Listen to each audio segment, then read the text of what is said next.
First time ever in a comedy club, I won $50. I only went on a dare. I cried all the way from the comedy club to my house. The girl I was with named Gladys Jacobs said, "Why you crying? It ain't but $50. I said, no, you don't understand. I was born tonight. Well, I've been asking God my whole life, what's my purpose? I need to find something that I do. I won $50 first time in a comedy club. I went to work the next day, October 9th, and quit my job with $50 in my pocket. Married, twins, $50. My ex-wife said, you can't do that. That's foolishness. Her mother told me, you're not even funny. My mother told me, boy, you don't do stuff like that. You work like your daddy and your brothers. I said, no, Mama, this is what I was born to do.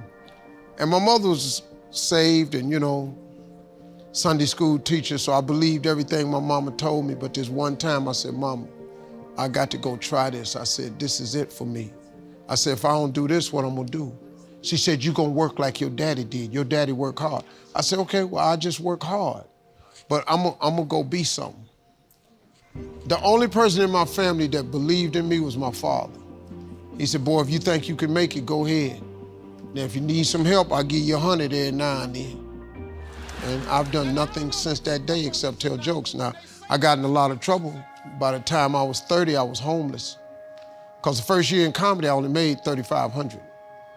The next year, I made $5,000.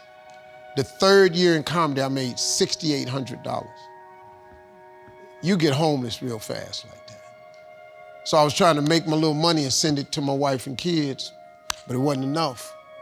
So I would just keep $25, enough to stay out there and get to the next gig.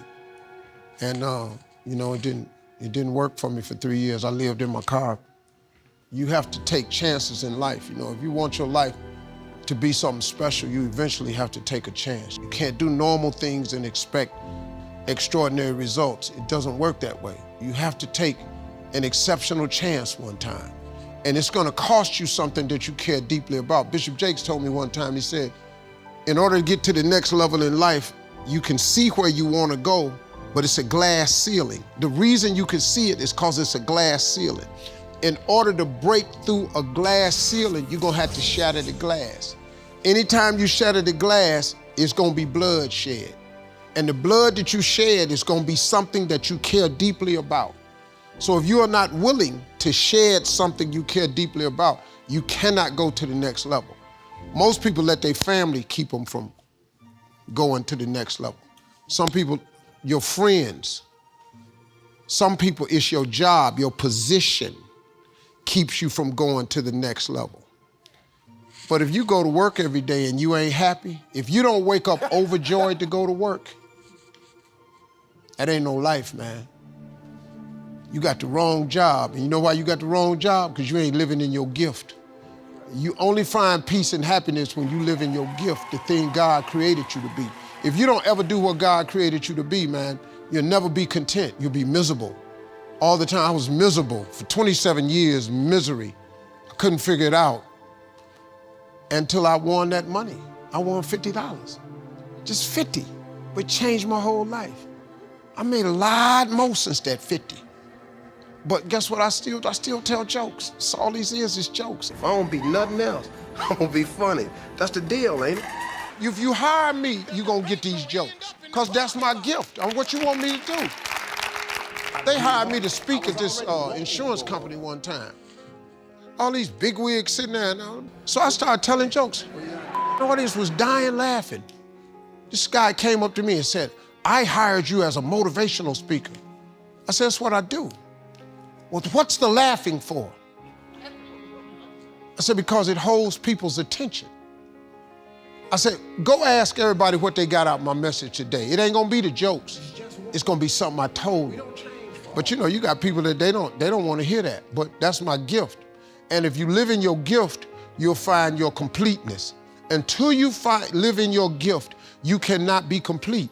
When God created you, he gave you all a gift. All of you in here are gifted. You are gifted people.